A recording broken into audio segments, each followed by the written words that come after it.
Well, thank you very much for being here and welcome to tonight to this event and on public monuments, contemporary art and social protest in Chile. The book that it's been just launched or we're launching now.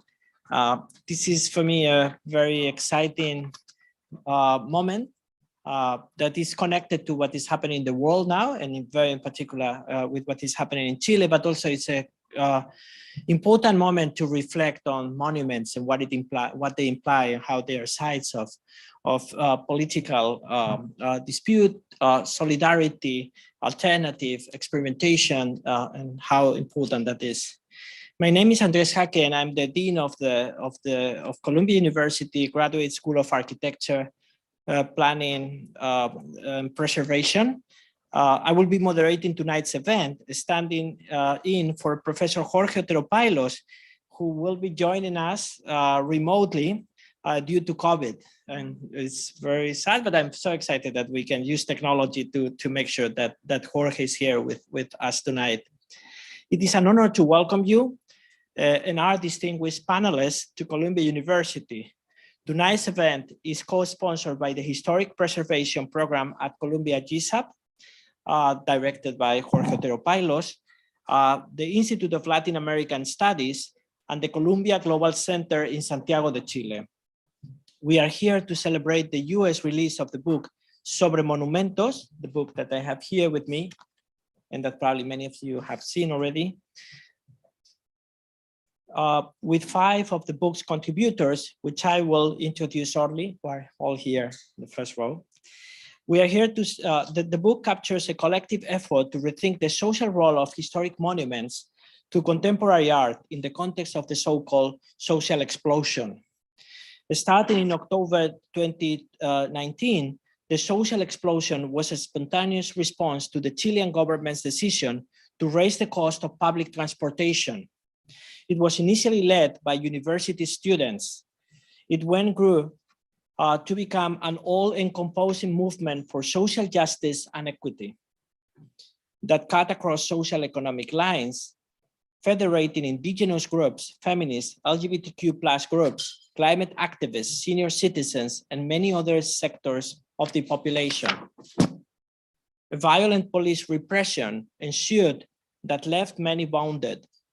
Street fronts were destroyed, historic buildings burned, and monuments toppled. One of tonight's panelists, Emilio de la Cerda, was serving as the Subsecretary for Cultural Heritage for Chile's Ministry of Culture, Arts and Heritage. De la Cerda is an architect and partner of OWAR Architects. I actually met him as the dean of the School of Architecture at the Católica, the director of the School of Architecture at the Católica. He served as secretary of the Council of National Monuments of Chile from 2011 to 2014. And as I said, dean of the School of Architecture at the Pontificia University Católica, where he continues serving as professor. It fell on his shoulders to develop policies for how to approach the delicate subject of protecting heritage in the midst of the social explosion. He saw the need to entirely rethink how Chile approached heritage. He convened a group of national and international experts at the intersection of contemporary art and preservation, including the other panelists here tonight, to imagine new futures for Chile's monuments, more in line with the forward-thinking movement of experimental preservation. In January 2020, in the midst of the social explosion, he invited Professor Jorge Otero Pailos to Santiago to participate in this rethinking.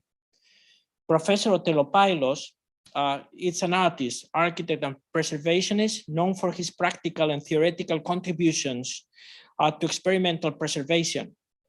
He directs the Historic Preservation Program at Columbia University's Graduate School of Architecture, Planning, and Preservation.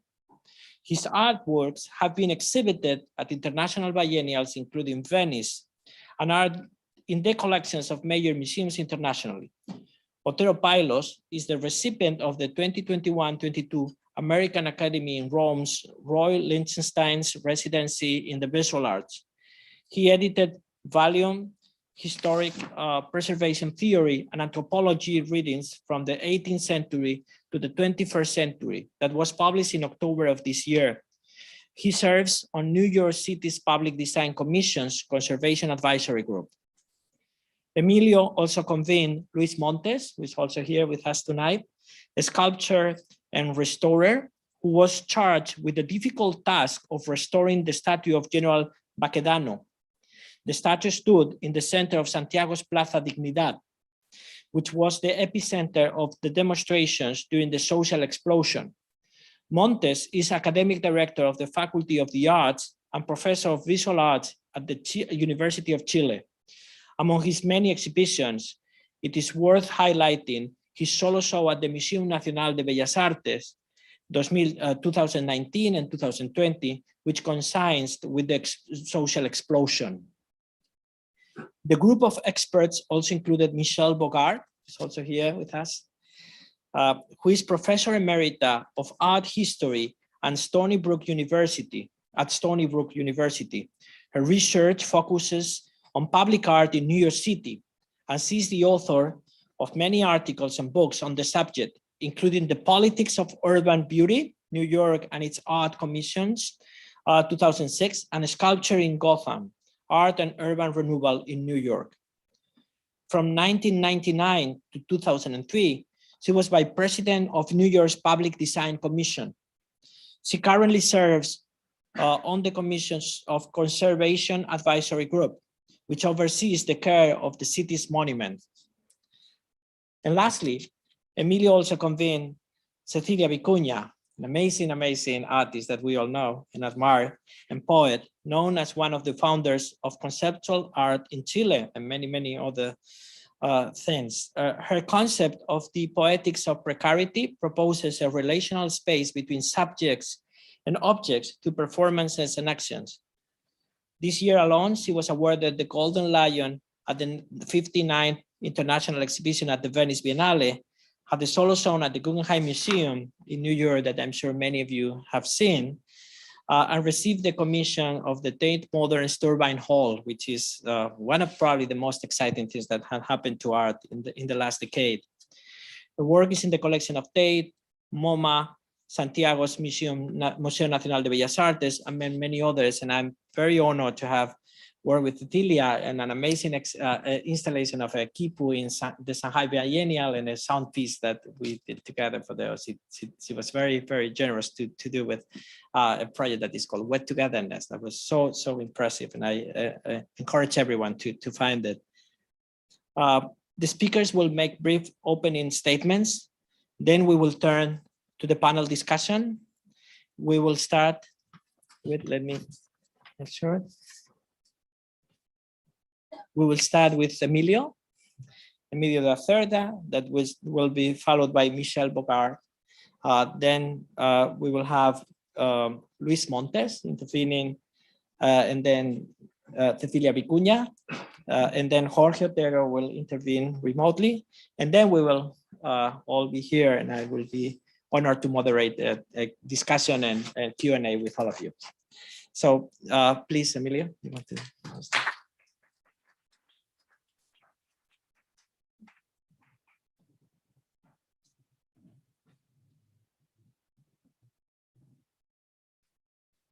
Well, thank you very much, Andres. Thank you, everybody, for being here today. It's a great honor to be here with all the authors you mentioned. I want to send a special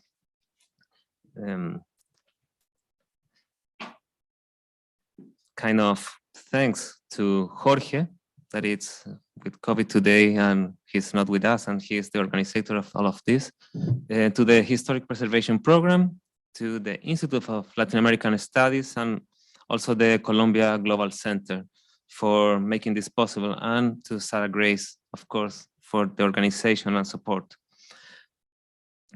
Thanks also to Cecilia, Michelle, and Luis for being part of the book about monuments, primarily launched during last summer in Chile, and for all your presence today in the panel.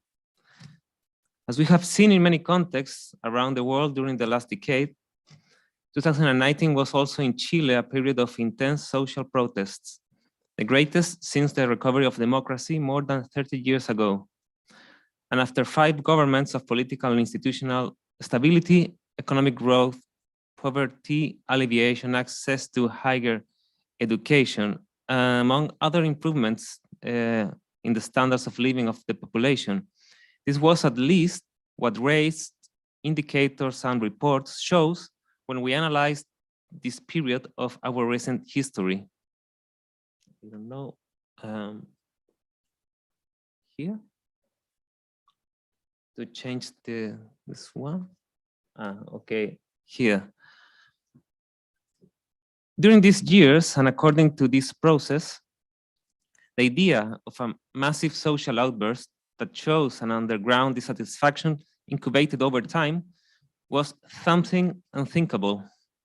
That state of situation changed drastically after October of 2019, thanks. The massive protests and the violent destruction of public goods that was one of the phases of these events was at the same time a paradox and an urgent call to stop the march. We needed to understand this emergence, trying to distinguish between the different kind of forces and motivations that were acting on the public space.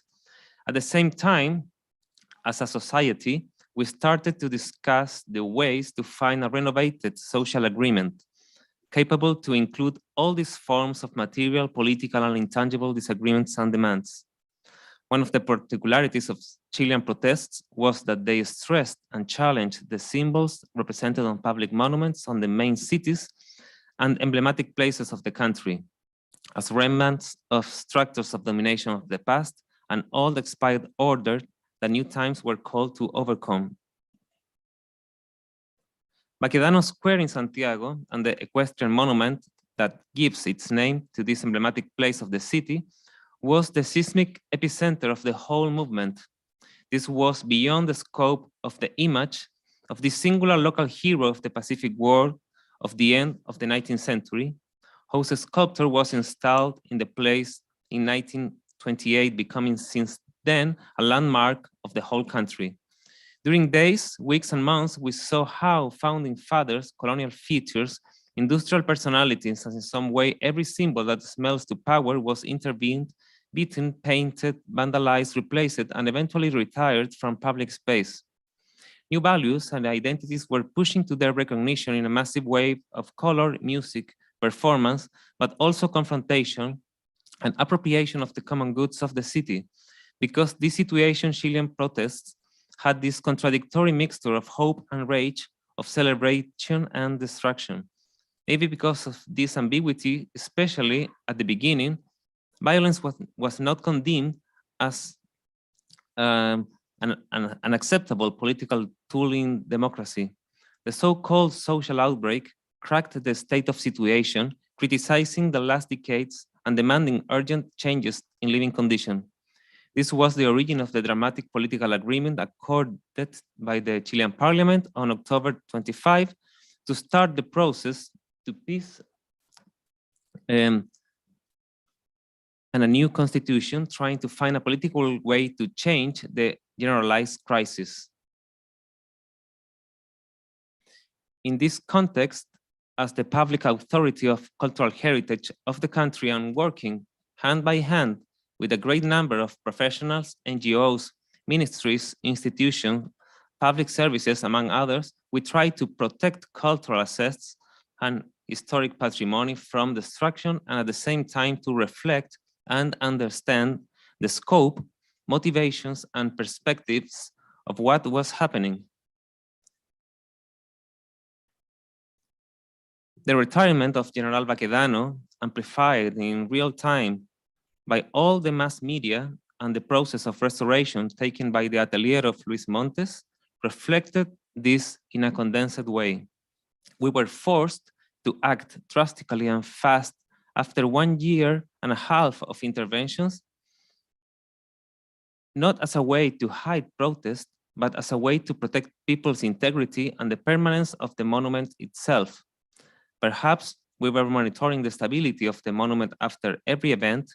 During a manifestation in March 2021, two of the bronze legs of the horse were almost sliced, putting in life risk a lot of people that were in the place and threatening the art and historical piece itself. The cinematographic and complex retirement of Baquedano, with the empty plinth that stayed in the square, was interpreted as one of the main symbols of social outbreak. Some people consider it reflects the defeat of the rule of law and history. Other groups appreciate the protection of the attacked monument.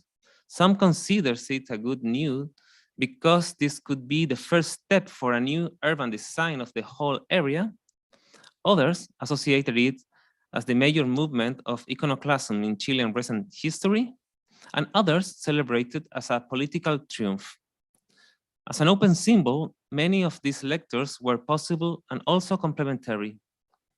In parallel to the work of protecting an historic and emblematic monument whose imminent fall could injure or kill several protesters, we started a rigorous work of restoration, of which Luis will tell more details.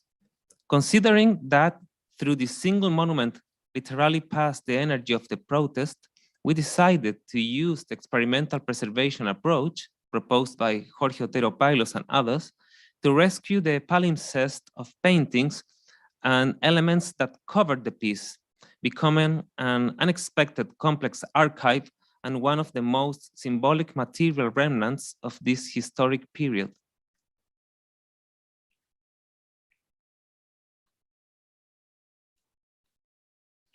In this artificial and synthetic skin, we reflected the rage, the joy, the demands, the shame, the attempt to normalize, the will of order, the fire, the dust, the tear gas, the colors as the rainbow, the green, the white, the red, and the black, oil paint that tries to clumsily imitate the patina of the bronze as a way to restore the dignity of the monument.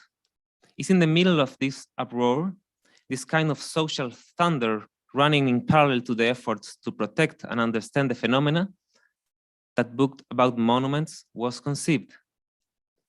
We thought that some of these chapters and the merit to be registered as a real-time memory, we thought also that we needed to force perspective of something that was pure immanence, including voices from other disciplines, approaches, and contexts, to enrich and open the debate, helping us to walk out from our own interpretative frames. The book, edited by the Catholic University Edition and the Center of Cultural Heritage of the same university, with the National Council of Monuments of Chile, is in this sense a chronicle of a moment and a specific context, but at the same time, a wider reflection about art, heritage, social changes, public space, and cultural goods, with the aim to go beyond the inner limitations of the specific case. In some of this was achieved is thanks to the merits of artists, scholars, thinkers, and professionals that accepted our invitation and whose lucid lectures helped us to understand and give sense to all these events. In addition to the authors of today's panel, this publication includes texts of Fernando Perez, Director of National Museum of Arts and the current National Prize of Architecture, Olaya Sanfuentes, scholar and chair of the conference of the Association of Critical Heritage Studies that will take place in Santiago some days before today, during the last week, and works of Pilar Quinteros and Andrés Durán, notable and young Chilean artists that enrich the debate with very pertinent contributions. Apart of them, it's especially significant that the rest of the authors of this project are here today, with the happy and unexpected coincidence that 3 of them live here in New York. Having them here gathered with Luis, I don't think it's necessary for me to summarize the scope of their contributions to this humble book and to their disciplinary field of knowledge in a wider manner. I just want to say that all of the authors that are here today have a provocative and a long-term reflection about monuments, history, communities, art, preservation, material memory, legislation, and the political scope of these charged concepts. Because of all of the above mentioned, I want to give the floor to them and start this conversation on public monuments. And thank you very much.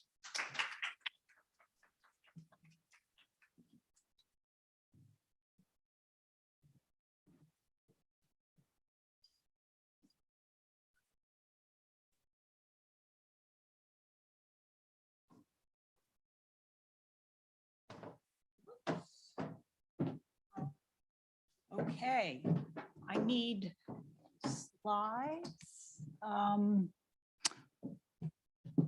Let's see. I don't know, forgive me, I'm not sure how the slides are supposed to go here.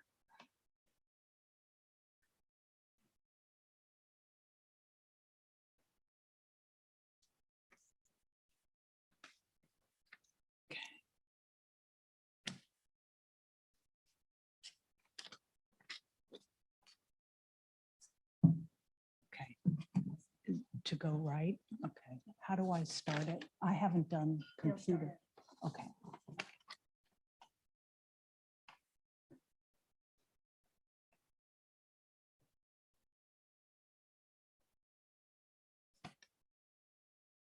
Great.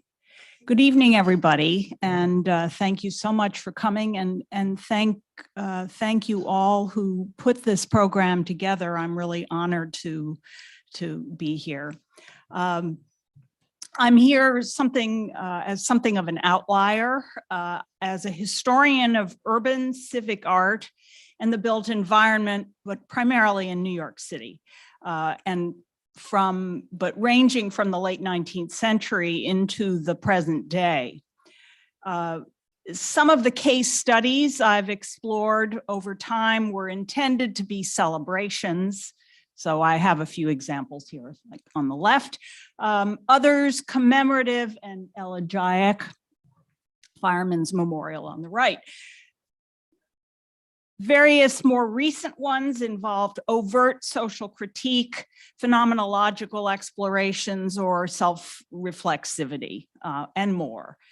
My research on contemporary public art has focused primarily on that which was either municipally sponsored or facilitated through public-private partnerships between the city and nonprofits.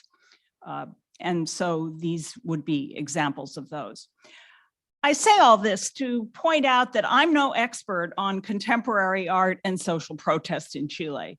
I come to these discussions as one who's taken issue with some of the effects of social protest upon the older monuments populating urban landscapes, be it in Santiago, Valparaiso, Chicago, or New York City, namely their denunciation and in some cases removal.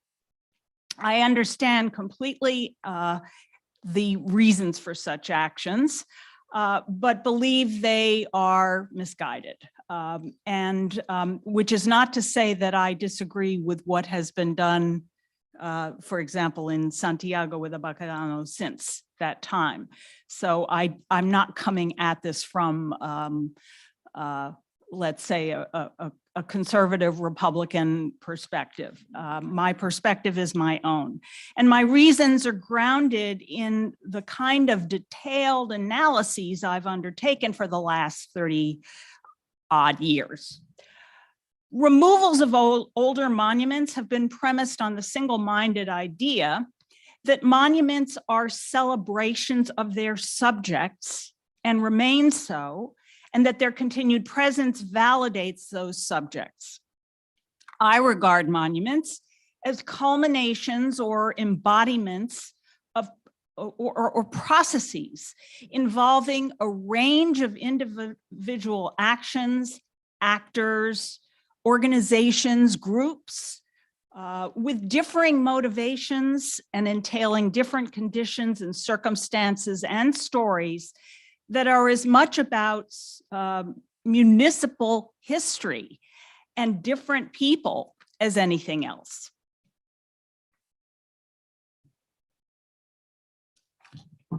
Sorry, let's see, let me go back. No, okay, let me go forward. So take Virginio Arias's monument to Manuel Baquedano, for example, in Santiago's Plaza Italia, or that's what it was called. I don't know what it's called that now. This work has been vilified and removed, and you'll learn much more about all that, and you already have.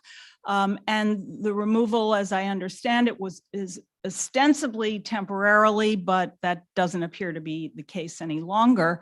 And it's been removed for Baquedano's role in suppressing the rebellion of the indigenous Mapuche chiefs and occupation of Araucania. But a full exploration of the monument's conception and development within the context of urban and national politics, and focusing on specific individuals circa 1928, for example, can offer important nuanced insights into the workings of the municipality and the activities and power players of Santiago and the Chilean nation. Similarly, detailed investigations of the three Columbus monuments in Chicago and the 2 out of 5 in New York City reveal that the circumstances underlying the genesis of each of them, beyond the obvious desire to celebrate Columbus as harbinger of civilization versus barbarism, symbol of religious triumph and manifest destiny, and assertion of Italian-American pride and presence in the face of prejudice, all of these monuments were completely different. In some cases, monuments shed light on family dynamics and estate politics, the Samuel Tilden Monument on Riverside Drive, the Lafayette Monument in Brooklyn. These circumstances can be nuanced, very human, and more insightful than the sweeping and sometimes superficial claims about the venality of the hero depicted.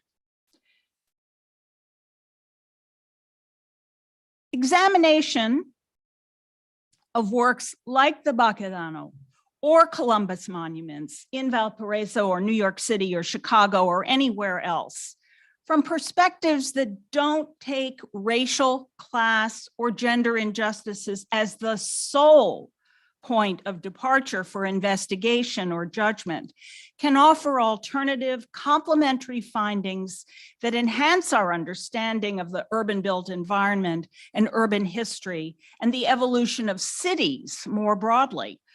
They enable us to appreciate these works in ways that are constructive and life enhancing. Thank you.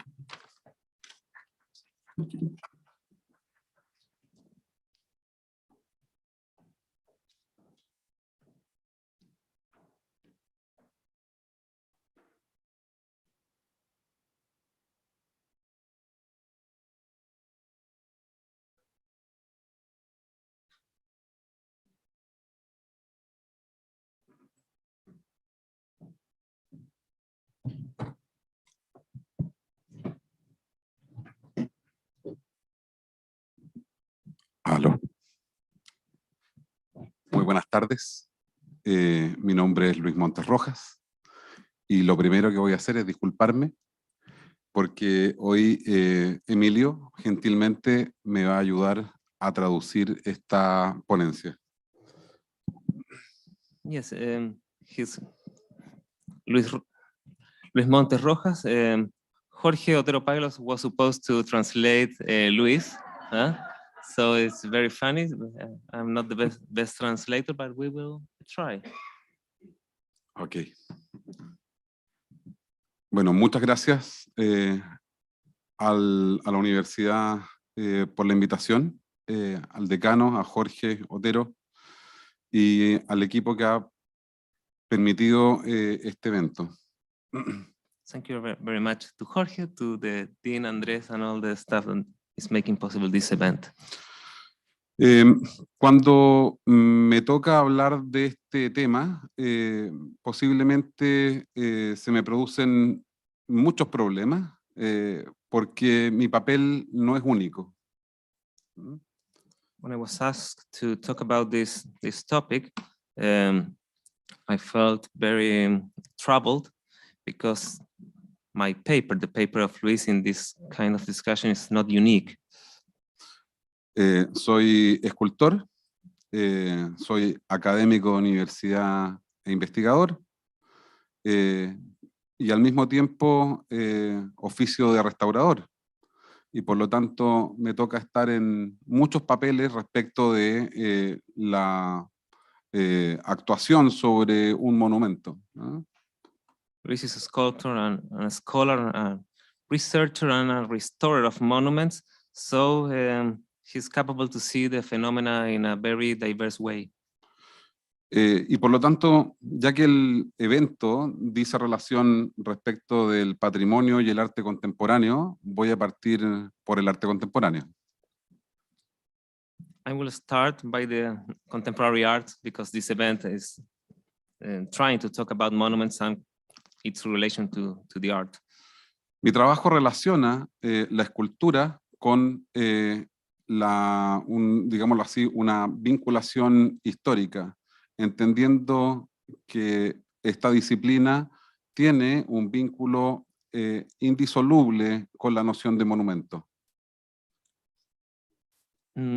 His work relates sculpture and history because he thinks that these two topics are merged in a very intrinsic way. Esta obra que tenemos atrás parece un coro de mujeres gritando, y da la casualidad que en una restauración producida por el daño de una escultura producida por un gran terremoto en Chile en el año 2010, permitió visualizar el rostro de la escultura que estaba en un pedestal a 10 metros de altura.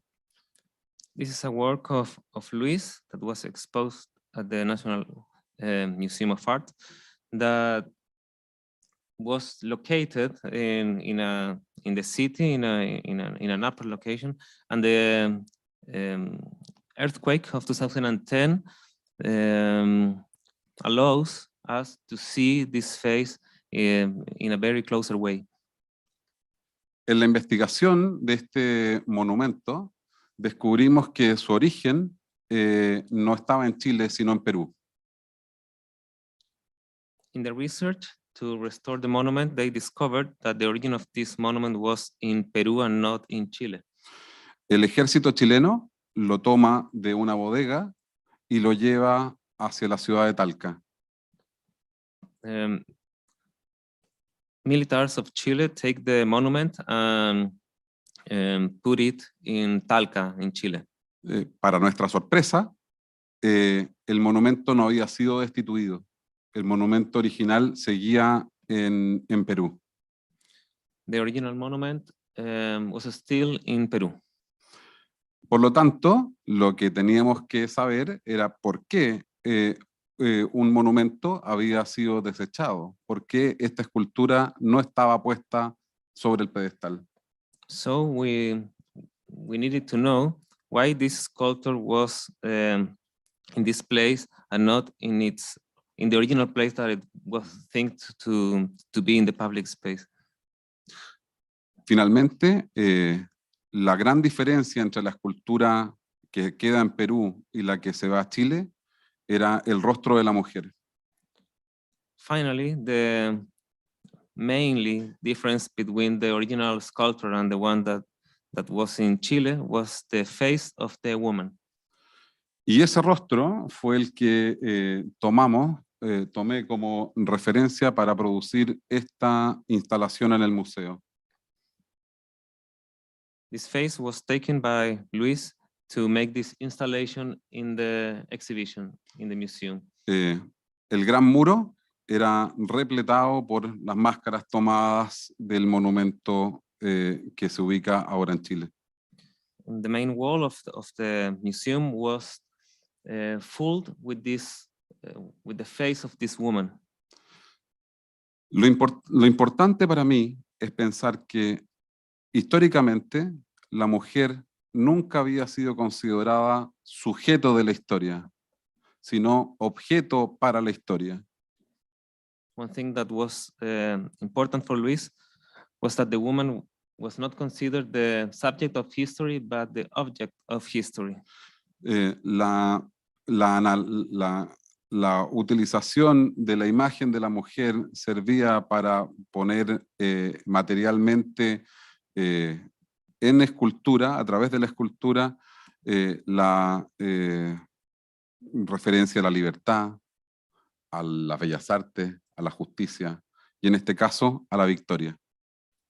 The presence of woman was a tool to express another kind of values like liberty, victory, or among others.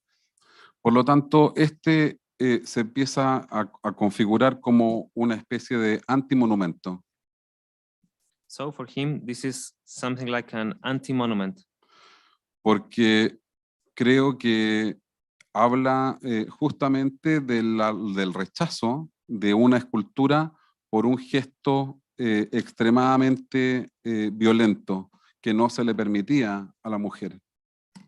He believes this work talks about the rejection of an expression that was not allowed for a woman. Esta obra entonces se llama Hystérie. El nombre es tomado obviamente del francés y esa referencia a la histeria como la enfermedad mental atribuida a las mujeres en una, digámoslo así, muy compleja relación. The name of the work is Hysterie, in reference to the mental disease of the hysterical woman. Obviamente, para mí es una muestra de la complejidad del tema respecto de los monumentos y especialmente de la mirada contemporánea sobre aquellos valores que se materializan en la escultura. For him, this work is a way to show the complexity of monuments and the way they are appearing in public space. Gracias. En general, la iconoclasia tiene que ver con la escultura, no necesariamente con la pintura. Mientras los monumentos caen en la ciudad, las pinturas siguen cómodamente colgadas en los museos.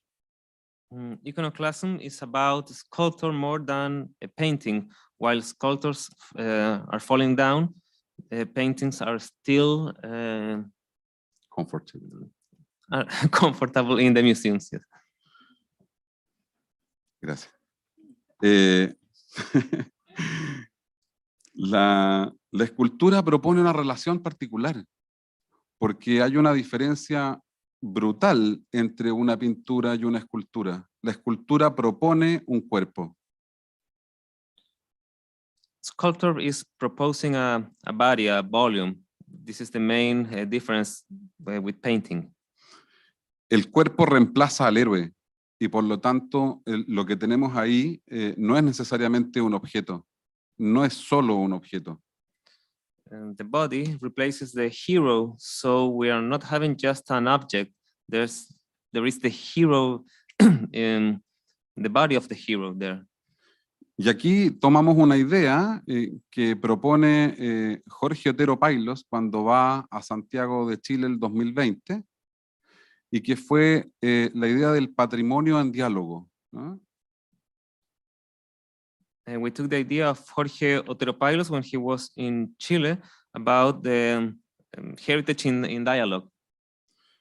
¿Y por qué digo esto? Porque fuimos invitados ante el Consejo de Monumentos Nacionales, que es el órgano que definía si el monumento a Baquedano se quedaba o debía ser retirado, y propusimos que no fuera retirado, que el monumento siguiera ahí.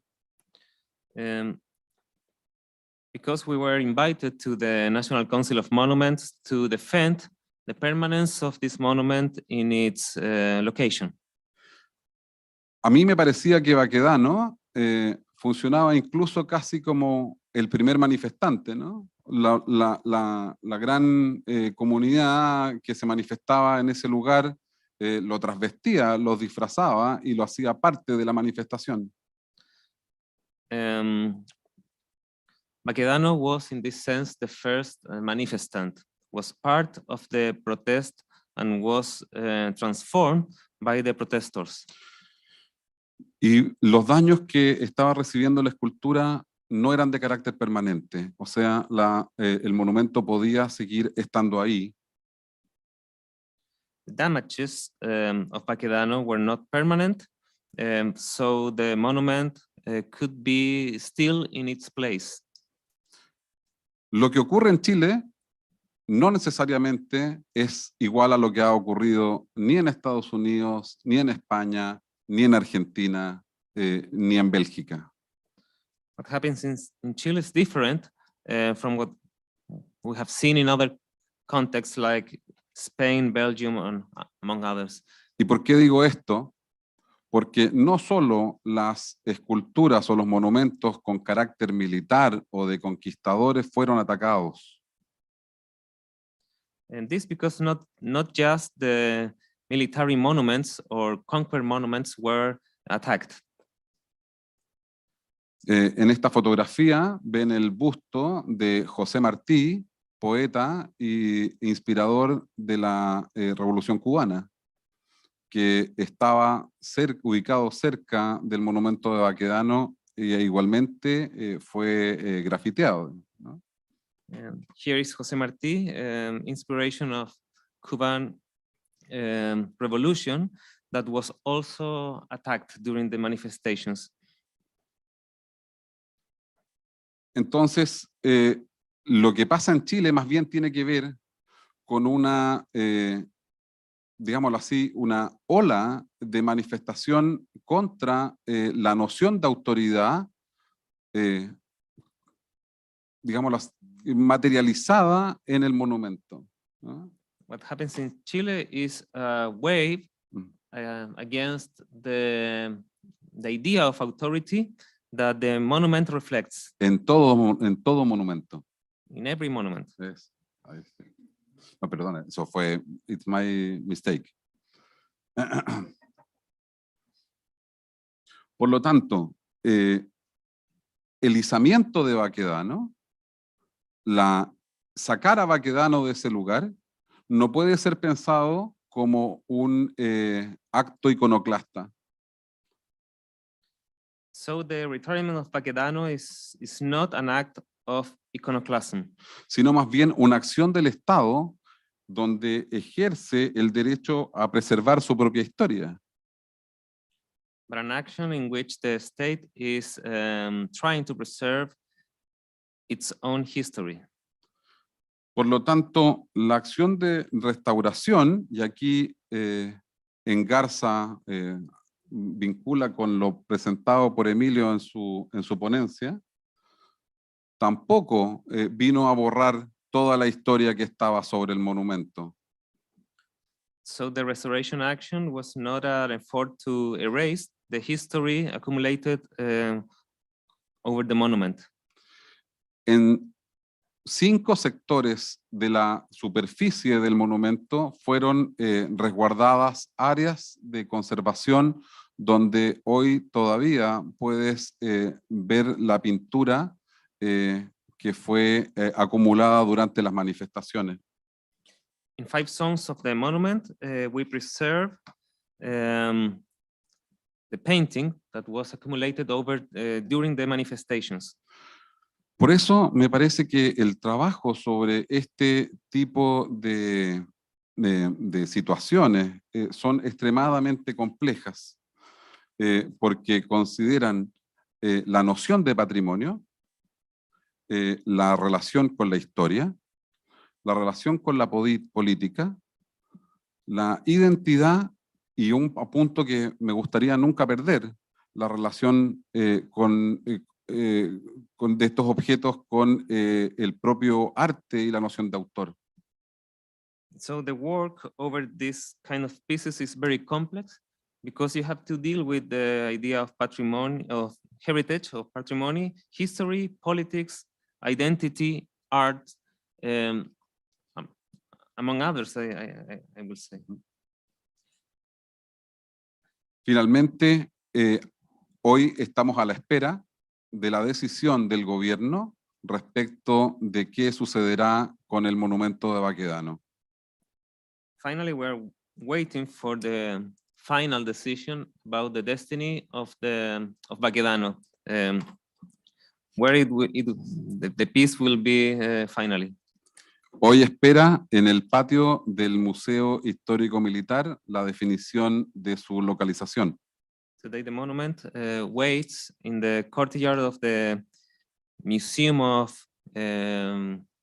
Military History, its final location.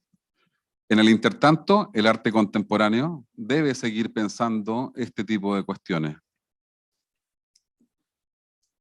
In between, contemporary art will still be thinking about this kind of questions.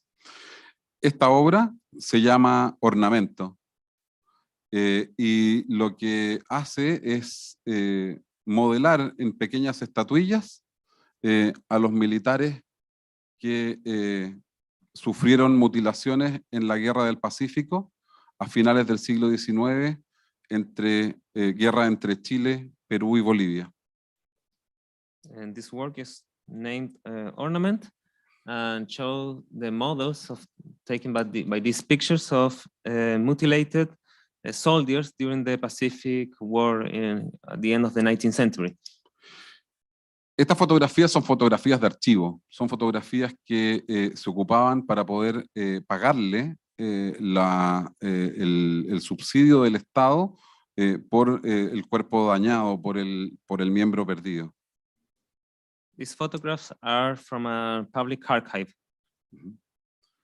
Y a partir de estas, modelé las pequeñas esculturas que tienen el tamaño preciso para poder estar dentro de las casas. These photos were the origin of this work of Luis. And its size, perdona, it's the same as home sculpture. Lo que me interesaba era que ya que los cuerpos mutilados no pueden estar en el espacio público, entonces podían ser ornamento en el interior de una casa. He was interested in the capacity of these mutilated bodies to be an ornament inside a house. Y casi en una operación militar, los camuflamos y los metimos en la casa de un ¿cómo se llama? Los que venden de un anticuario, perdón. As a military strategy, they put it in the house of a collector of antiquities. Y la verdad es que las esculturas pasaron a ser parte del paisaje. So now the sculptures are part of this domestic landscape. Si no pudimos rendirle honor en el espacio público, entonces el problema sigue estando ahí y por lo tanto la escultura y el arte contemporáneo siguen pensándolo continuamente. If we were not able to give them honor in the public space, they have this position and this way to think about them through contemporary art. Muchas gracias.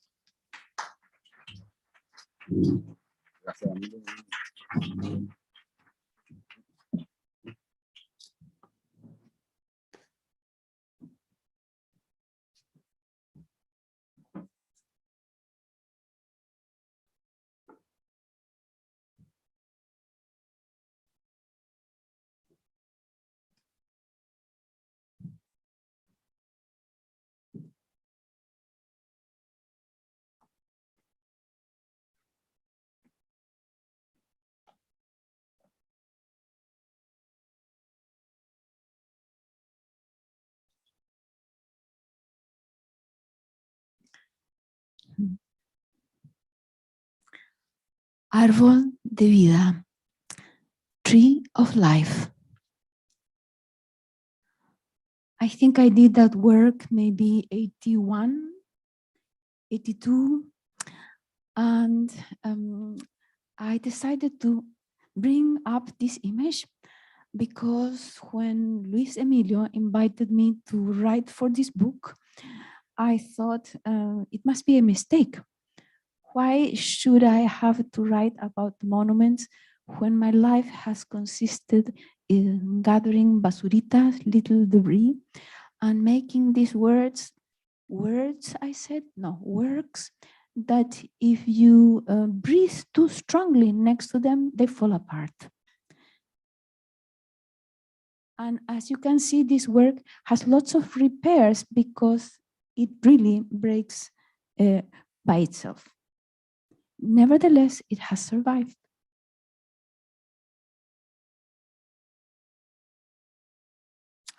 And so has this one.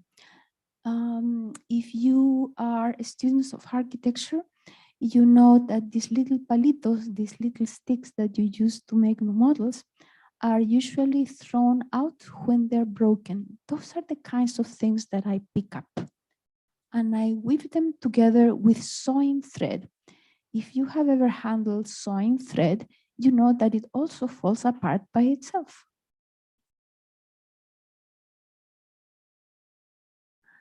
And I was trying to find images for you, and I don't have a lot of patience with the computer, and suddenly this image popped up.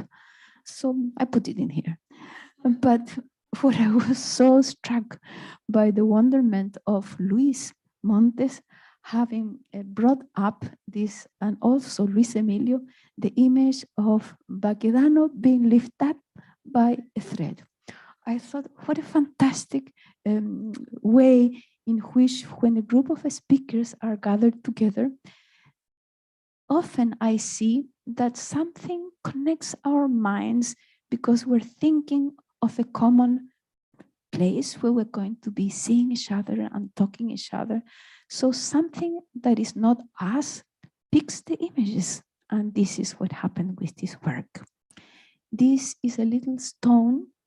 The actual piece is about this big, and it is a mica stone that existed in the northeast of the US. As you know, there's a lot of mica in this part of the world. And to me, those are endlessly fascinating because they shine like a night star, like a night sky. And also this piece couldn't be more fragile.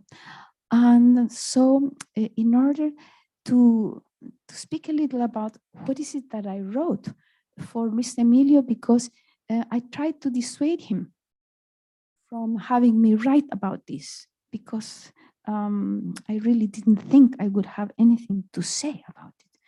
And somehow, I don't know what you did, Luis Emilio, but here I am.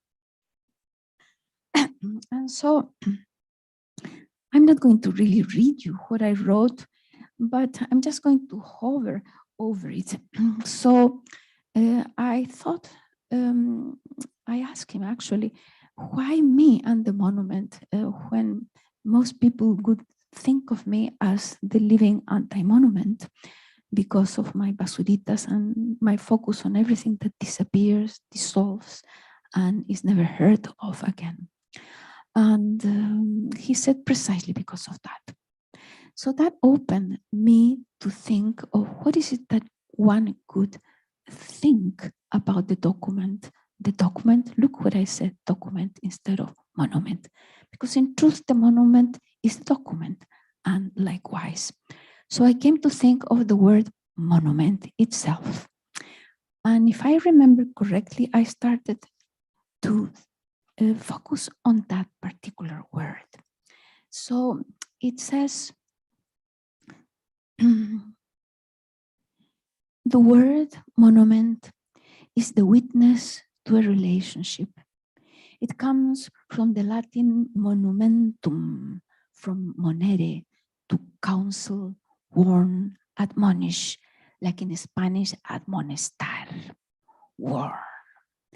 The question is of what it wishes to warn us.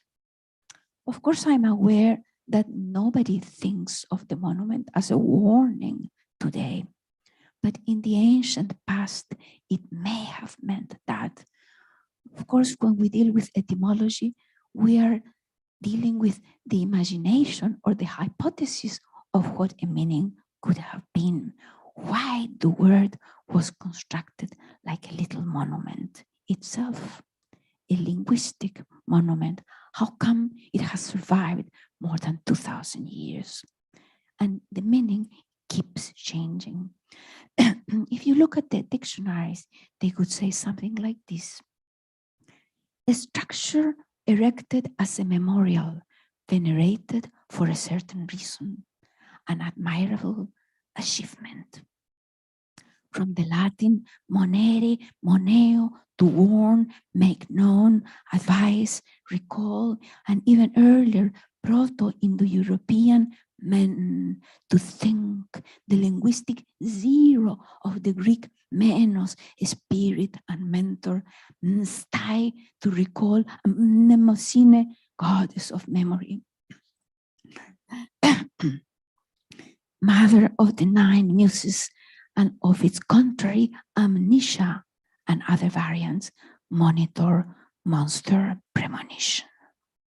To predict, augur, prophecy, says Virgil, horrenda monere, la horripilante, la espantosa, el horror, lo que no queremos saber. That, of course, may be the energy behind the attack of the monuments, because practically in every revolution or change of system, just as Luis was saying so beautifully, that the monumento is actually a body. So people either attack it or they make it one of their own. I love that idea that Baquedano was manifesting, of course. And when I was studying this issue, I encountered a story from Mesopotamia. Perhaps I am just improvising now, a few thousand years ago, when an archaeologist, I believe he was an American archaeologist, digging, discovers a monument that had been attacked, very much like Baquedano, but very different from Baquedano, because the monument had had its eyes extracted and removed, its tongue removed, so that the monument could not see anymore, and therefore could not be respected, regarded as important, because its vision could not be valid anymore. So another aspect of this meditation was to make me think of the fact that this change of a scale, and it's very interesting that you did the same thing, Luis. In pre-Columbian America, there was a concept of a scale that is very particular of Amerindian America, which is that, for example, you find these all the way from North America to the deep South America, which is that sometimes a little sculpture of a temple or a little textile could be done this big, maybe an inch tall. And then the same piece could be expanded to be very, very large. And this I associate to a way of seeing the landscape that is also characteristic of Latin America, of ancient America, which is, and you see it, for example, in the Southwest in the US, you see it in Mexico and in the Andes, in Nazca. And also the quipu is one of these ideas where the people would see their bodies and their city, their town, in a sort of a scale that is a cosmic scale, where they could design these straight roads that connected not just to a place thousands of miles away, but also to the stars and the constellations where water is born, for example. So I began thinking, why is it that this concept of the scale is not applied anymore to the scale of imagination? And I reversed the thought to think that the word monument has become also the notion of what is monumental. So in my meditation, I was thinking, what is monumental about our time beyond the social protest, which is universal now all over the planet? Because what is monumental is our destructiveness. What is monumental now is the notion that we are destroying our home, and yet we don't want to think about it. So what kind of monumentality is our indifference, our insensitivity, our loss of humanness, our loss of humanity? Isn't that what is really monumental? And so the destruction, which, as you have demonstrated, was a soft destruction, because it wasn't really a destruction, was more a performance than, I love the idea that in Chile, for example, people could not distinguish Martí. They probably didn't even know that Martí was a poet that fought for the liberation of Cuba and that actually died in the defense of the independence of Cuba.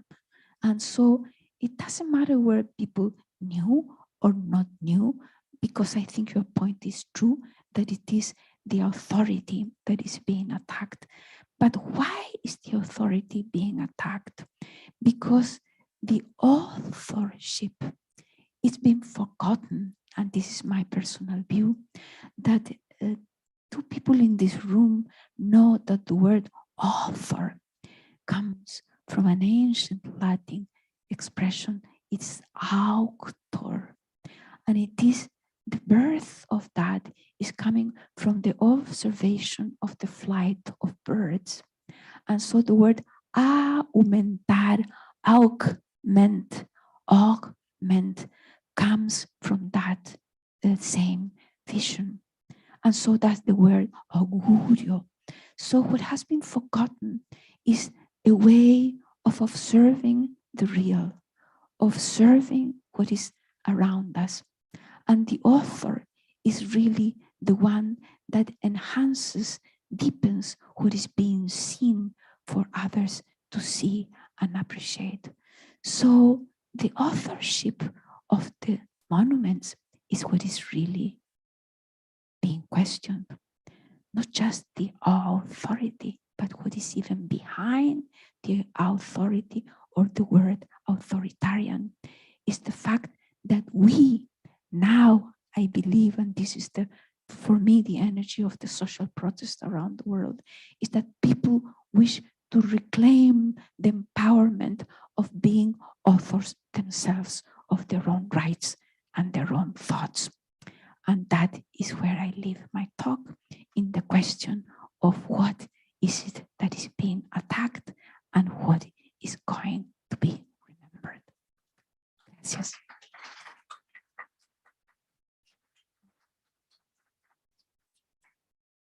Do I leave or you all climb up? Ah, no.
Oh, sorry. Thank you for letting me know that I'm muted. So thank you all. I'm really gutted not to be there. I'm very sorry I can't be there. I want to start by thanking Dean Jaque for his support of this of this event, for stepping in, and for his longtime support of preservation. I also want to thank my co-panelists and, of course, Sarah Grace for putting all of this together.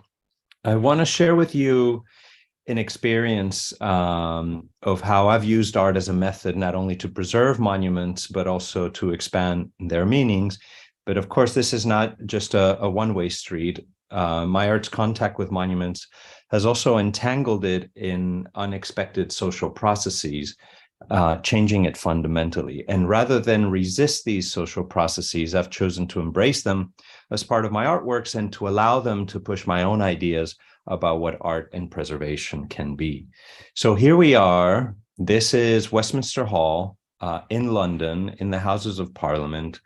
6 years of work leading up to this moment, where we cleaned the wall on the right in collaboration with Parliamentary Estates as part of an Art Angel Public Art Commission that used latex to lift all of the dust on the wall on the right and present it just 4 meters away from the wall as a large public artwork.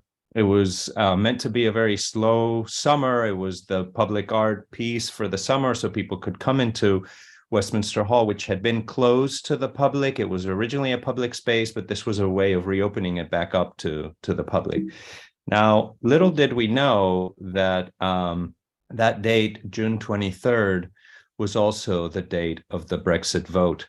And it was not really on anyone's radar. It was supposed to be a non-event, but of course it was a world-changing event.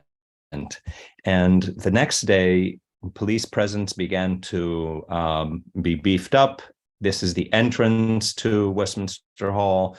Journalists began to arrive. You can see in the background over here the artwork hanging in Westminster Hall. And as we were putting the final touches on the piece, journalists began to gather around the work, waiting for the politicians to arrive, because this is the entrance where all the politicians have to come in. This is the entrance to Parliament. It's the entrance to the House of Lords and the House of Commons. And these journalists were there to make sense of these very recent events. And they were trying to make sense of the immediate, the now. And in the background of all of that was this piece, The Ethics of Dust, which was showing 1,000 years of dust.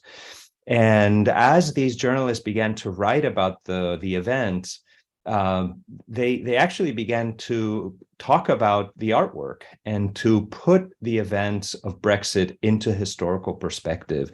In a way, by lifting the dust off of the walls, they began to look at the building that they had taken for granted for so long, and then began to question, what is this place? And began to write into their articles about politics, thoughts about the place in which they were at. Now, it had been a very tumultuous lead up to this vote.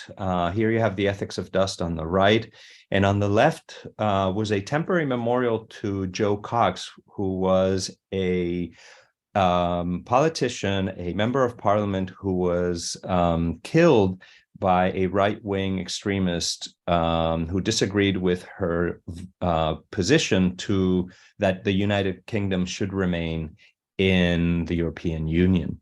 So in the following days, as we walk down to Westminster Hall, and here you have Big Ben, which is attached to Westminster Hall, just thousands of people began to gather on the way down to Westminster Hall. And this is the kind of scene that you would witness as people walk down to Westminster Hall. Here they are in front of 10 Downing Street. 10 Downing Street is in the middle here. People spontaneously start to chant. Here they're chanting, shame on you, shame on you. So this is when we finally arrived at Westminster Hall. Westminster Hall is over here. This is all the people that would gather around, and then you couldn't really get into Westminster Hall because there was police presence. There were all these different journalists gathering around Westminster Hall, but actually our piece was meant to let the public into Westminster Hall, so people were able to get a free ticket to go see the artwork. And in fact, people started wising up and they started getting these free tickets to go see the artwork, in fact, to be able to get into Westminster Hall and confront politicians inside. And this was the experience that was in the back of my mind as I traveled to Chile and started to think about what was going on in Chile, and think about the way that monuments are these shared objects that are part of social processes, and that through contemporary art, when we begin to intervene in these monuments, we're also beginning to intervene in these social processes. Now, Westminster Hall, which you can see here this door on the right is Westminster Hall. It's this door over here, 1,000-year-old building that burnt down, and around it, all the buildings around it burned down in 1834. But Westminster Hall, people poured out from London to try to preserve it because it was seen as such an important place. And it was important because really significant political events happened there, like the trial of Charles I in 1649, which was the first time that a ruler had been tried and convicted by Parliament. Charles I tried to proclaim himself dictator, essentially, and to revoke the Magna Carta and suspend Parliament and become an absolute monarch like Louis XIV. But Parliament seized them and judged them inside Westminster Hall and condemned him to death. And so that was the first time that a ruler was held to be accountable to the law, just like everybody else. And now in our modern democracies, we have this enacted every 4 years. We take our presidents and we move them out and have a new president in. Now, what I was very interested in is the materiality of Westminster Hall. And I was very interested in thinking of the materiality as extending not only to the social world, but also to the environmental world, and to think of the dust in Westminster Hall as an architectural material. And so here you have a view from 1952, the Great Smog of London, which was deposited on the walls of Westminster Hall, all of this dust. This was the first time that a correlation was made between environmental pollution and mortality rates. They were able to closely map them. But it was also the year in which King George VI died. And of course, here he is lying in state. And on the left, you can see the stained wall. And all those stains on the left over here are the stains that we were able to lift off and made into that work, The Ethics of Dust. Now, the more recent funeral procession, you can see that the wall is all cleaned. Never mind these little stages for journalists. These were made to look like stone, but they're actually plywood. But you can see the difference in the clean over there. And this is that dust that was lifted off of the wall. Now, for me, what was important is to show this dust as part of the history of the place, was to also show a collective history, to show what we make together as part of how we shape the environment and shape the world. This partly, having to do with what Cecilia just mentioned, of course, that our relationship to the world is highly, problematic. But I wanted to include it here because what we have in the space is really just a history of the great people, the great events that happened there in these plaques. And so I wanted to include this larger history right next to it, and to bring light, quite literally bring light into that history by casting light onto the screen. Now, because of all that happened there, because this was the background to the social protest, there was a lot of interest in this piece from different museums. And so a conversation started about, well, really, what should be the destination of this piece, of this dust? That it comes out of Westminster Hall, but where should it go? And so after a lot of discussion, the decision was made that it shouldn't go to just one place. And so we decided together to cut it into 7 pieces, and they were sent to national museums in Northern Ireland, Wales, Scotland, England, City of London, so all of the nations of the United Kingdom.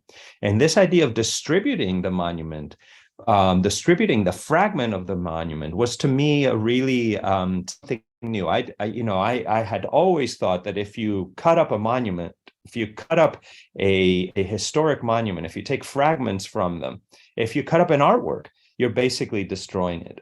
But here, by cutting the work and distributing it to different monuments, to different museums, it actually acquired meaning and helped to expand the meaning and the sets of social relations that this building could have. And so here you have a piece of the work, and you can see how this part correlates to that part. And this is how it was, that piece was shown at the Whitworth Museum in Manchester when they had this whole exhibition on politics and parliamentary democracy a couple years after the Brexit vote, when this was still going on. So now these fragments are able to enter into a longer dialogue in different places and carry out this social process, this in relationship to the original building. So for me, this was really important to think about a different way to describe these monuments. And so I began to think about the notion of distributed monuments, and to think about the way in which a fragment of a monument can move and be distributed and still be connected to the original monument, and still be able to both expand its meaning and enmesh it in new and contemporary dialogues and social processes about the future. So I'll stop there, and I thank you very much. My apologies for not being able to join you in person.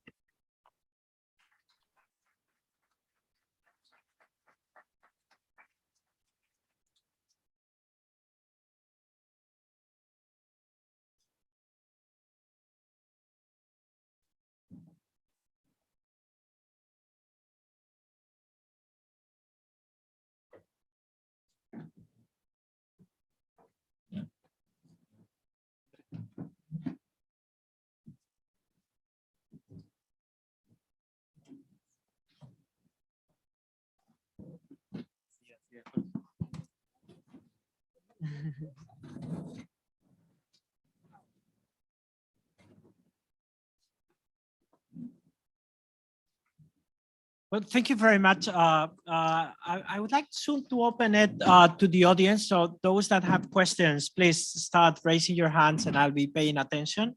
But before, maybe I'd like to do a couple of questions to all of you. Thank you for your brilliant and really timely and necessary interventions. And the first, I'd like to acknowledge 2 important things that have been crossing the different presentations today.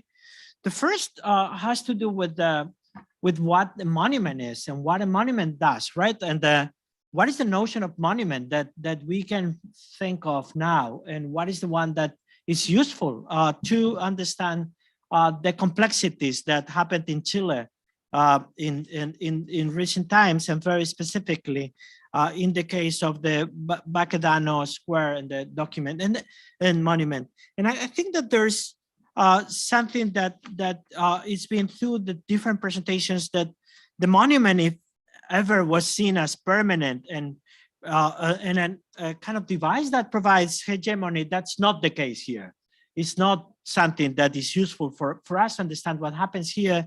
But I've been hearing that the monument is something that is multiple, unstable, distributed, that could be found out of the basuritas, and that it's really there where we can see the monument as collectively produced, as something that is politically useful and that becomes really a space of dispute. I think this is something that is being crossing the different presentations, and I know, for instance, Michelle talks of the multidimensionality of the monument, that I think we should somehow focus on, and maybe it's something that we can discuss. And the second, I think, is Baquedano. I think it's floating here as something that it's it's been also very much present in the presentations. And when we see this, Cecilia was also referring to the fragility of this thing hanging, right, and floating, and sort of this thing, this heavy thing of bronze is meant to be there forever. And we've heard that it was losing its legs, and that it was basically, we see it fragile, and Basurita has become much more stable and sort of consensual that but there were we've seen Baquedano's monument in three different ways. One is the Baquedano has removed the pedestal without the Baquedano. The other is the Baquedano painted and with people on top of it, and all this multiple and collective effort to dispute what it means. And then we see the Baquedano multiplied in these layers and ripped off and distributed, like Jorge would say. I wonder what is that we can discuss about these different versions, this multiplicity or sort of coexistence of many different versions. And I think that all of you refer to this way of this multiplicity or this multi-scala, and I love the reference to scale that Cecilia did. But in different capacities, all of you refer to this tension and this way of challenging the unicity and the authority of the monument by multiplying it and acknowledging its collective dimension. And each of you were referring to that in different capacities. Luis, as in your different hats, as contemporary artist, as a person that is engaged on preservation, also something that is institutionally engaged with that. Emilio, in his capacity also as, I would say, public server and also intellectual thinking of that. Cecilia, in your amazing trajectory, challenging and confronting monumentality and authority. Michelle, as an intellectual and scholar reflecting on monuments, is also your engagement in the city of New York with it. And Jorge, in the development of this notion of experimental preservation and distributed monuments that you brilliantly presented today. So I propose these two kind of polls or notes to start the conversation, that I think that both of them are, these two notes somehow have, your interventions have gravitated around them. Maybe we can start. ¿Parto yo? Yeah. Sí. Bueno, voy a partir yo, a pesar de que soy el que menos debería hablar. A ver, el inicio de la pregunta dice relación con qué es el monumento.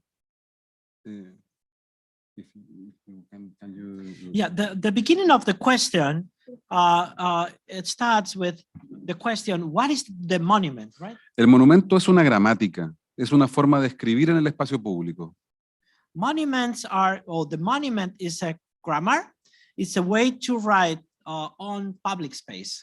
Y la gramática es clara y categórica, el monumento está para permanecer. And the grammar, it's clear and categoric. The monument is there to stay, to become permanent. La permanencia es el objetivo del monumento y por lo tanto los materiales que son utilizados para esta gramática son materiales que permanecen, que tienen durabilidad en el espacio público. The main goal of monuments is to become permanent, and therefore the materials used to build for monuments are those that can become permanent. Por lo tanto, lo que tenemos aquí es, primero, desde el monumento, una pretensión, que es la estabilidad.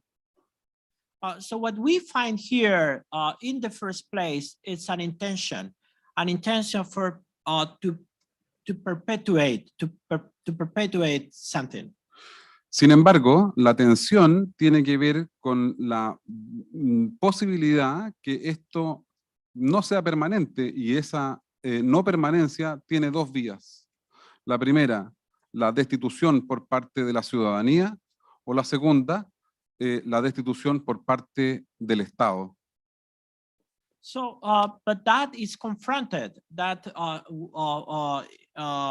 intention of permanence is approach to be destabilized in two different ways. One is the destitution of permanence by citizenship, and the other is the destitution of citizenship by the state. Y a mí personalmente me parece más interesante la destitución por parte del propio Estado, porque eso implica una reflexión y una conciencia respecto de la propia historia que el Estado ha venido a escribir. But for me, it's more important or more interesting for this discussion, the destitution enacted by the state, because it implies a reflection and a conscience of how history is materialized to monuments. Lo que tendríamos ahí entonces es una transformación de carácter social que ya está consolidada y por lo tanto el Estado ha hecho suya. What we find here, it's a transformation of social character that is already solidified and that the state is made of its own, or it's made its own. Finalmente, y para terminar mi intervención, en un momento en Baquedano, en la estatua en la mitad de la plaza, lo que vimos fue un espacio de manifestación. El monumento se transformó en un espacio de manifestación popular y por lo tanto la intención primera nunca fue retirarlo. En ese sentido, vuelvo a hacer referencia a esa idea de Jorge Oteropailos, ¿no? La idea del patrimonio en diálogo para permitir la expresión sobre el mismo monumento y por lo tanto el patrimonio. I want to refer to a moment that we saw of the Baquedano sculpture or monument, where the monument became a site of public demonstration. And what was important then, it was not to remove the monument, because that could be... no retirarlo? ¿Por qué? No retirarlo para que permita la manifestación popular. So that not to remove the monument, so that the public demonstration can be allowed. Gracias.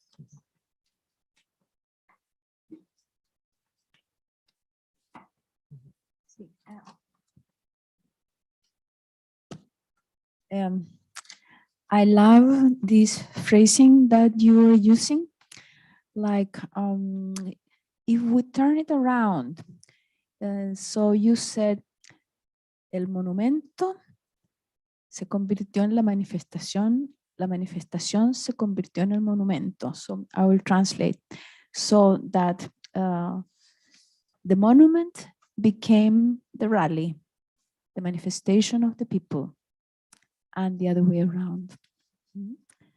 So I think that idea is extraordinary. Why? Because it's actually true. I am sure that's how the people experienced it. Being there in that plaza with 1 million people, feeling like you felt that justice is necessary, is an extraordinary, unforgettable feeling, a monumental feeling. And that reflects the way the word and the concept behaves. It behaves through leaps, through transformations and metamorphoses, because the monument, being something so-called solid, something that is physical, that has a body, as Luis was saying, becomes a monumental thing. And people use it in speech. They say, eso fue monumental. And they refer to maybe somebody send you a look. And that was monumental for you because you thought this person didn't like you, for example. And it's so beautiful the way that this incredible flexibility exists within this solidity. So this beautiful paradox is what makes us human. And for me, that is what is monumental. That flexibility and ability to change the meaning.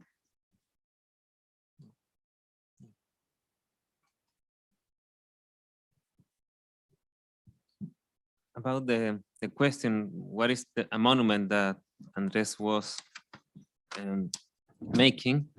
I remember, I want to quote, I hope in a good manner, to Michel, that allows us to ask about who decides, not just what is the patrimony or what is a monument, but who decides what is this monument. This translation of the question puts us in the conditions about the definition of this monument, its origin, the people, the structures of power, not in a dramatic way, but that are behind the decision about what could be in public space. I remember some years ago, 10 years ago, in the National Council of Monuments, we were discussing about the disconnection between society, communities, and public monuments. We discussed very much about cities, about neighborhoods, about how to preserve, about instruments of urban planning, archaeology, and so on. Relationship between archaeology and indigenous peoples and scientifics and so. But public monuments were something that seems to be not important for nobody. They were there and were in some way almost nothing, part of the landscape. And 8 years later, we were in this social outbreak in which monuments were in the center of the discussion. This is very important, I think, because monuments, they were important again, but in a different way. I think this is very radical in what we are living about monuments. And the other question is about this multiplicity, this ambiguity of monuments that you were mentioning. I agree very much. I'm not very happy in some way about the way the discussion we are having in Chile is moving in this thing about monuments, because monuments are now a tool to fortress some political positions in some way. Baquedano protected in the museum, in the military historical museum, is a way to fortress my vision about this process, to affirm order, for example.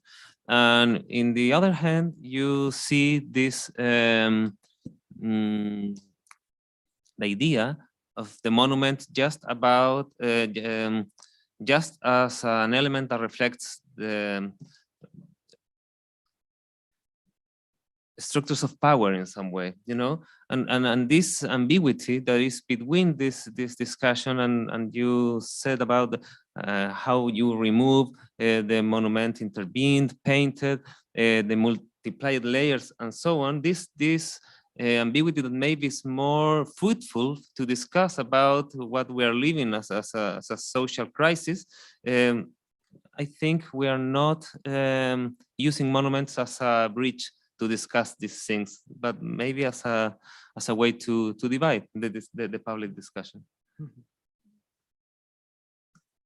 I think that's a wonderful appreciation, Emilio, and I wish people in Chile were to hear this kind of conversation and this kind of expression, because I agree. I mean, I am very moved by hearing all of you, Michelle, also, because I'm a New Yorker now, and the way you see the monuments as a sort of set of relationships is really fascinating, because it's true, and this kind of deep truths that are all around us is what we're dismissing, because we're occupied by the machine, by the cell phone, whatever. And this opportunity to think of what a horror we are unleashing on each other and on the world, on the land, is also part of thinking of the monument. Yeah. Because the monument, as you said, did you say that it was a bridge? Un puente. I think that is quite true. And so it's a missed opportunity not to discuss what is it that this tremendous performativity took place around the monument. Why did they become monumental. They became monumental in that moment. Yeah.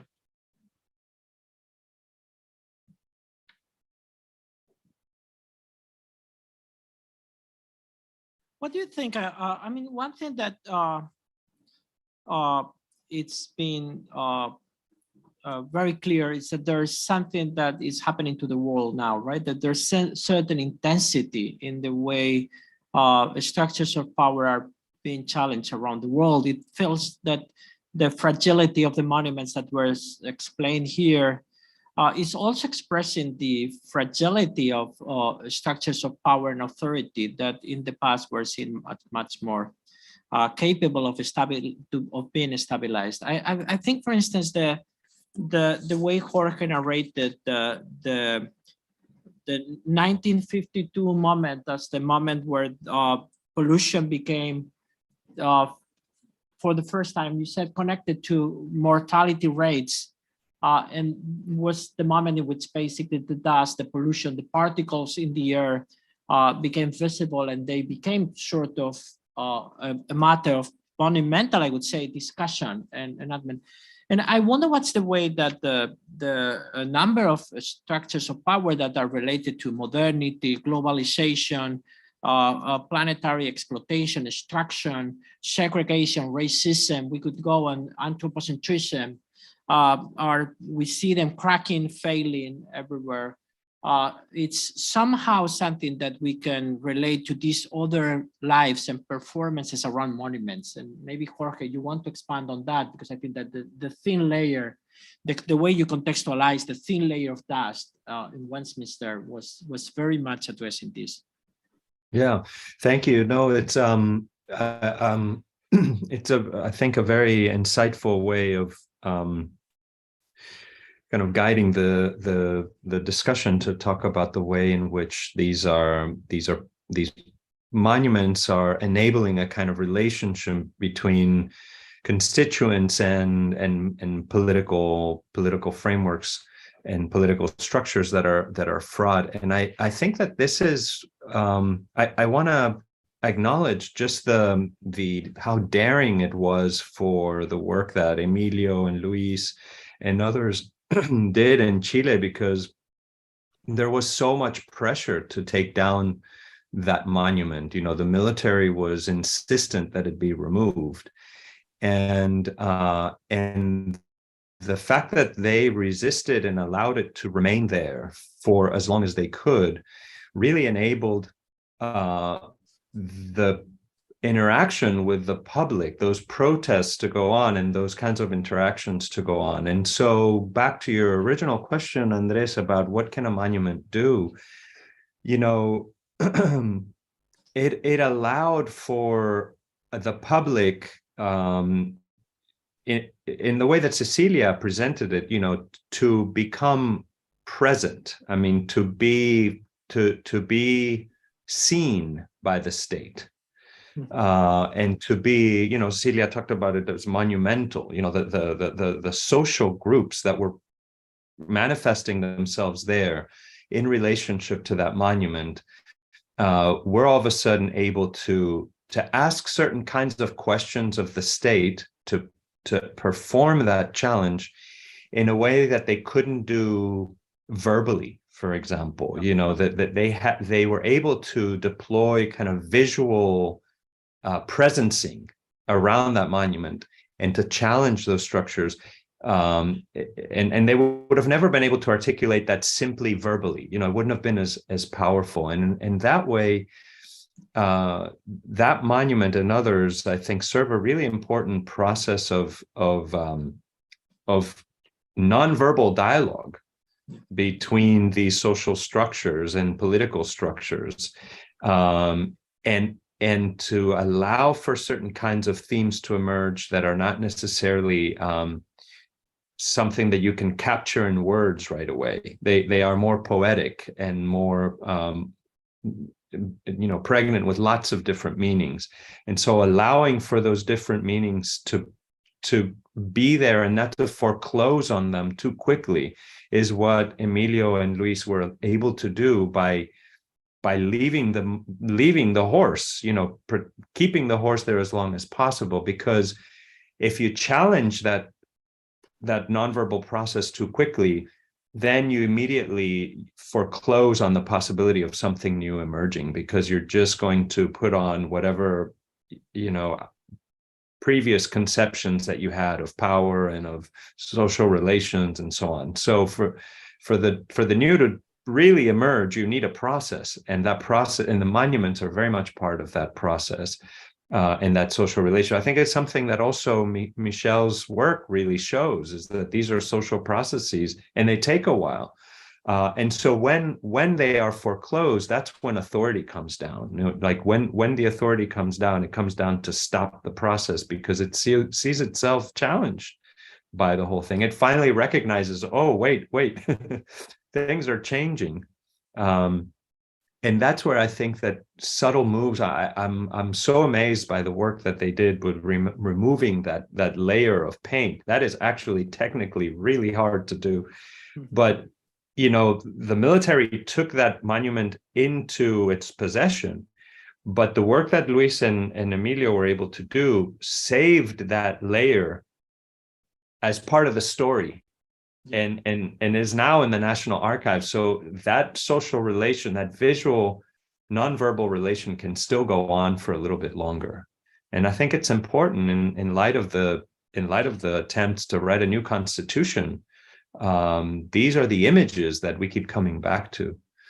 And I think that, just to put it back to Cecilia and Michel, in both of your works, you've talked about how objects are really relations. Cecilia, you talked about how artworks are really sets of relations. And so I wanted to hear a little bit more about that, how an ephemeral kind of work like the quipu that you work on and in these basuritas, how do you see those as enabling different kinds of relations that let's say a Baquedano wouldn't be able to enable? Gracias, Jorge. I don't know if I'm the one called to speak, but I have to say I'm very moved by this. I had no idea of the work you had done with El Despellejado. I don't even know how to say that in English, but the notion that the skin of the monument was removed so preciously as a way of preserving the memory of the rally, I think that is going to be remembered.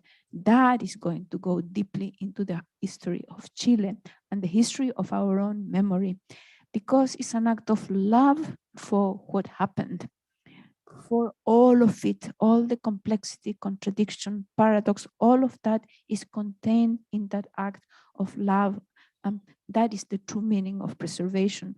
I love the concept of the experimental preservation, because when we are doing something, an experiment, like art is truly an experiment, we have no idea what the actual preservation will be, because, for example, when you ask me about the precarios, Jorge, I can tell you that when I began doing my basuritas in the Bishop of Concon in the year 1966, I had been admitted to architecture school, and I wanted to create a new kind of architecture, and I wanted for this to be a part of the ocean, so that the ocean would acknowledge it, and the ocean actually erased it instantly. And for me, that relationship with the ocean was the permanent aspect of the precarios, because the only thing that is permanent, and quantum physics demonstrates this, is the relationship. And therefore, a new concept of being human on this earth has to be to restore the ancient ethical content of the quality of the relationship, the way we relate to each other. This is what I have learned from the precarios. From the basuritas have been teaching me. I have very little to do, because the basuritas, the debris, was actually showing me the way. A basurita is a piece of debris that has, for example, been thrown about in the city of Manhattan. I'm constantly picking up debris from Manhattan streets. They're so beautiful. How did this little piece of wire become a thing of beauty? I put it in a museum. People go out like that. Whether you're stepping on it, it's nothing. But when you put it in a place, so what is the art? The art is the way we direct our gazes, the way we look at our own gazes and what the gaze is speaking, saying to us. So the subtlety of all these relationships is infinite. About the quipu, what have I learned from the quipu? The quipu, somehow when I began doing the quipu, nobody was speaking about quipu. Why did this Chilean teenager found, I have traveled with my tenses, as you can see. Why do I have trouble with the senses or the tenses? I have trouble with both. Because the tenses are a tension. It's a movement. So when I speak of the moment when I discovered the quipu, I feel I am in the presence of that moment as I tell you about it. It's not a moment that occurs in time and space only. It also took place in another dimension, a dimension I have access to each time I even think of the quipu or I begin doing a quipu. So what is the teaching? What is the transmission? If you think that the quipu was created 5,000 years ago, and during all this time, thousands of people have been working with the quipu, I'm just one of them. And I participate in this field of infinite knowledge that is condensed in the quipu. I feel the same when I tell you that the word monument, it's really speaking of what the mind is telling to itself. This is what is monumental. We have the gift of awareness. We have this gift of observing. That's why I mentioned the only way to question authority is to become the author of your own thoughts, the author of your own awareness. So this is what this meditation that Luis Emilio invited me has given me, and hearing all of you really moves me very deeply. Michelle, do you want to? I can't really build on that. I guess all I would say is that that everything that everyone is saying is true, and that there is ephemerality to monuments. There is a certain disembodiment to the way we think about monuments now, but that to my mind, there is something big missing in the discourse about monuments that has suddenly, that erupted in the past 5 years. Whereas, as Emilio said, nobody paid any attention to monuments before, which is, where I tried to do my work, was to teach people about them and why they're interesting. But that the discussions of recent years don't include any of that. They are, to my mind, they have been totally focused on the present and our feelings about what we believe we see in them. And what we see in them are the subjects, as I said before, so I won't elaborate on that. But if you read my work, if you look into the other histories of these objects, those histories are complex, they evolve over time, so they're not stable. They reflect power relations, but those power relations are not stable. So everything about the histories of these works, combined with There are aesthetic dimensions, and I'm not talking about beauty here. I'm talking about the materiality of those objects as they intersect with public space, landscape architecture, all sorts of different things, and people and people's actions. There are layers upon layers of destabilized meanings that are imbued in those works that no one has a clue about, because no one is interested in anything other than this current situation. And I'm being, sweeping here, but I'm just responding succinctly to your question. Yeah. We can open it now to a couple of questions we would like, but do you want to, please? Do we have a mic? Yeah. And if you have other questions, raise your hands and we'll take a couple of them. And then. Thank you so much. In large part about Palusa's application of Alejandro and Martin's destruction of the sculptures, of the monuments, as an attack on authority. And then also Cecilia's questioning of is that attack on authority, on authorship, not that whether it should, but is there a space for new monuments? And I'm saying monuments very much like these physical, municipality driven objects. Yeah. And where the role of contemporary art sits, because again, Luis said that maybe as the monument is in storage, the contemporary art keeps the conversation happening. Should we be worried about maybe the art itself becoming a monument that embodies these same issues of authorship, of authority that we are questioning right now? Thanks.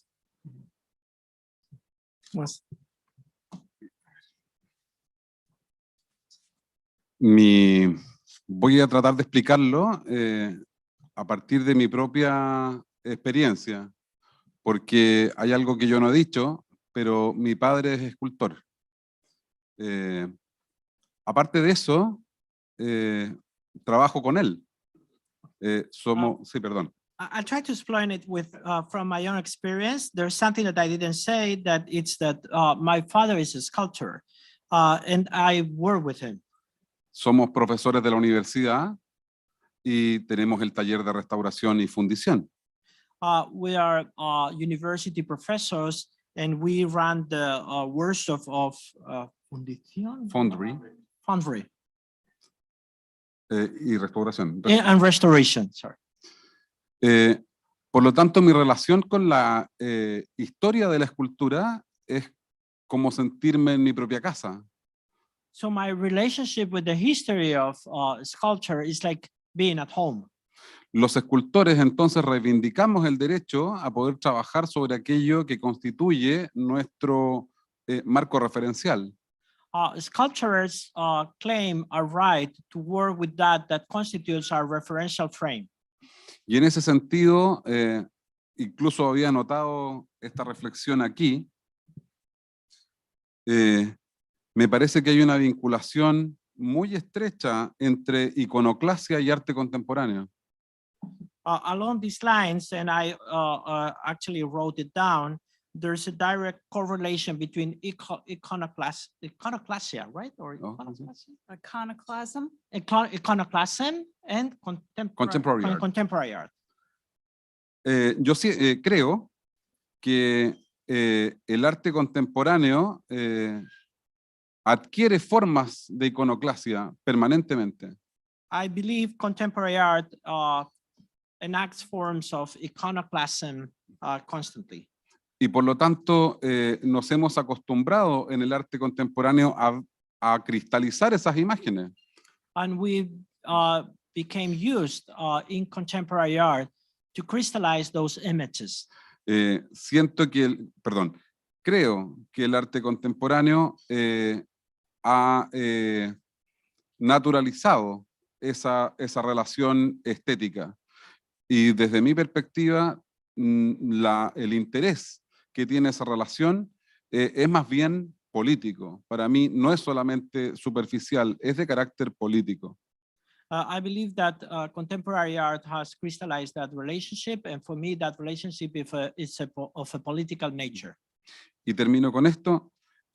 Esa vinculación con el monumento como lugar de origen es, en mi caso, permanente. Y por lo tanto, me parece que en esa lógica se puede entender que el monumento no puede dejar de ser político, no puede ser considerado solamente un objeto de carácter ornamental, porque perdón, y aquí termino, porque siempre está diciendo, expresando un discurso de carácter político. That engagement of the monument with its origin, in my case, means that it has a political dimension, and that political dimension cannot be avoided because the monument always expressed that political engagement. Muchas gracias. Había otra pregunta, ¿verdad? Por ahí. There was another question, right? And maybe with this question we close. Yes. Okay, first of all, thank you so much. I'm not an artist, so sorry if it is a really basic question, but according to you, why people look so much for monuments? Because during the old Chilean uprising, the most interesting part for me when I was there is that when Baquedano monument was removed, like people constructed their own monument of a dog that was in the street, the cop killer was the name of the dog. But people tried to look for a replacement rather than just destroying it. And when they burned this cop killer, they made a new monument made of flowers. So why people keep looking for monuments? Like why people, when my football team wins, like Colo Colo, like people go to celebrate with a monument. And why people try to gather around it, why people keep trying to create a new monument, a place to be around it. Yeah.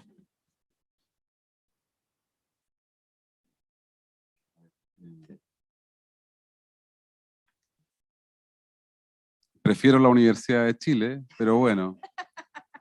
It's two teams of soccer. I prefer the Universidad de Chile, right? As a soccer team, right? ¿Ustedes verdaderamente creen que la monumentalidad está en peligro? Do you really think that monumentality is being endangered? Como tú bien dices, apenas salió el Baquedano, tendió a ser reemplazado por otros. As soon as Baquedano was removed, there was new things to come, right? Sí, new monuments, el del perro o algunos intentos de colocar una mujer. La discusión ha estado encima de la mesa. ¿Qué reemplaza a Baquedano? There was a dog or a woman. The discussion has been what is that will replace Baquedano. Por lo tanto, yo pensaría desde otra perspectiva, ¿por qué los monumentos son importantes? O sea, perdón, nos paseamos hoy por esta ciudad y está llena de monumentos. So, from a different perspective, I will propose to ask why monuments are needed. We walk around the city and it's full of monuments. Es más, yo diría que Estados Unidos entendió muy bien el sentido de la gramática monumental. I'd say that the U.S. Understood very well the sense of the monumentality, the grammar of monumentality. De mi perspectiva, no es la gramática monumental lo que está en peligro, sino aquello que sostiene. Y por lo tanto, lo que a mí me interesa pensar es cómo se dan esas transformaciones, no solo a nivel social, sino más bien a nivel, a nivel transversal, involucrando también decisiones de Estado. So for me, what is important is not whether monuments are in danger, but what are the structures behind them, and what is the way that Yo estaba pensando no solamente social, sino también estatal, o sea, Estatal. la transformación de la cómo esas conciencia del pueden Estado. ser discutidas. Sí, a ver, lo repito. No solo la manifestación de carácter social, sino la cristalización de esa discusión en una definición de Estado. not only the social grammar, but actually the way the state is crystallized as a manifestation to that discussion, right? Okay.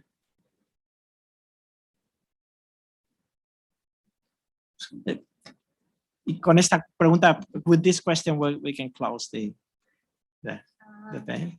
Hi, I was struck by your work. Estaba muy sorprendida por tu trabajo, Histeria, especially because that work, the monument you were referring to, was the victory in the Plaza 2 de Mayo in Peru. So that was la razón por la cual estaba sorprendida era porque este monumento está en la Plaza 2 de Mayo de Perú, se llama La Victoria. So my question is, when you were doing this monument that is actually inside, it's a monument that it's not on an open space. What were your thoughts about how to connect it with the monument that is actually in an open space? ¿Cuál era tus pensamientos? O sea, estás poniendo un monumento en un espacio cerrado, pero también estás inspirado en un monumento que está en un espacio abierto.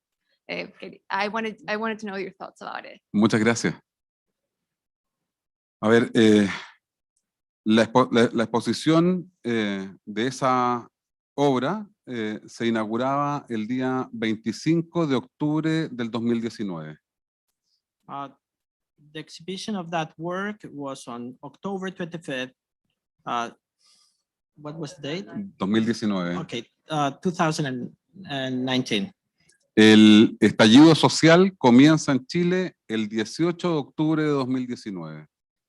The social outrage became on the broke on October 18th, 2019. La exposición recién se inauguró el 15 de diciembre. The exhibition was opened on December 15th. Por lo tanto, todo lo que estaba sucediendo afuera en el espacio público, en los monumentos en Santiago, tenía directa relación con lo que estaba aconteciendo dentro de la sala. So what was happening outdoors was related to what was happening inside the museum. Y era una frustración tremenda no poder relacionar lo que estaba pasando afuera con lo que estaba ocurriendo dentro de esa exposición. It was very frustrating not to be enabled of connecting what was happening outdoors with what was happening in the exhibition inside. Y sin ninguna duda, esa obra fue, yo diría, la más impresionante para el público. And that work was the most impressive for the audiences. And the public. Especialmente para las mujeres. Yo diría que las mujeres tuvieron una conexión lógica con esa obra. Especially for women that had a very special connection with that work. Pero para ser un antimonumento no puede estar en la calle. Para poder ser un antimonumento tenía que estar dentro de la sala. In order to be an anti-monument, it could not be in the street, it should be inside the museum. Y es una pieza, una obra muy sencilla, porque solamente son máscaras de yeso, de escayola. Yeah, and it's very simple because it's composed of plaster masks. Se reproducen las máscaras que son necesarias para llenar el espacio, de tal forma en que esto se transforme en una imagen impresionante. So the masks were reproduced to fill the masks that were needed to fill the space were the ones that were reproduced so that it would become an impressive image. And maybe others want to also intervene to this question, because I think that is also connected to.